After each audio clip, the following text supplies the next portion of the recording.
The guy is supposed to be a Christian. How can he talk to you like that? The sky is clear as crystal tonight. I can see Orion. It's the only constellation I know besides the Big Dipper. Did you hear what I said? I heard what you said. Things have been a little tense since I surrendered my life to Christ. A little tense. Your husband assassinates you every time you open your mouth. Why don't you do something? I do something. What? I pray. Well, if I was praying, I would pray that a grand piano would fall out of the sky and squash him like a bug. Thank you for your loyalty, but I don't think he'll be much good to God. If he's squashed like a bug. I don't think he's much good to God. Anyway. That's why I pray. I pray that God will work supernaturally to make him useful. I can't believe you're taking this so calmly. Well, it isn't like this took me by surprise. Before I committed my life to Christ, my small group leader warned me that some people would feel threatened by it. Why would he be threatened? He's supposed to be a Christian.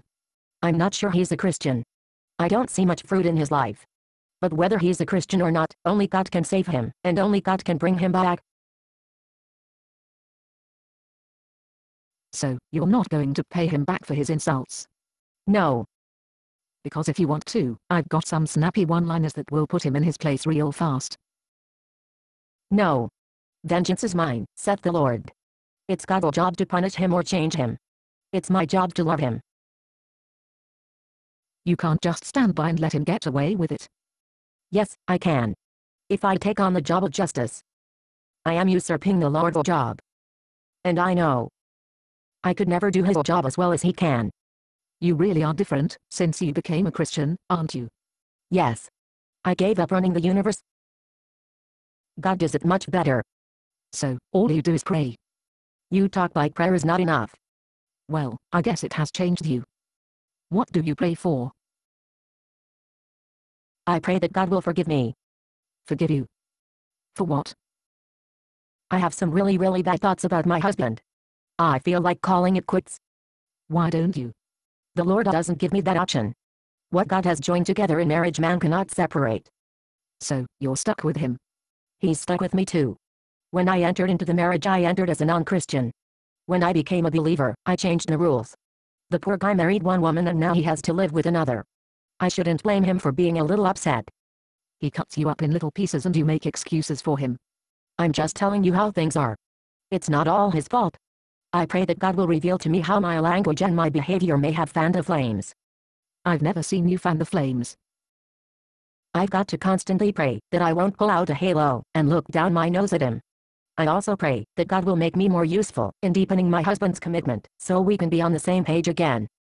In the meantime, he's heaping abuse on you. I can't say it doesn't hurt. But God heals my wounds if I ask him. You're a saint. Do you offer lessons on walking on water? Speak of the devil. I could injure him or kill him. Your choice. Don't be silly. I'll go see what the creep wants.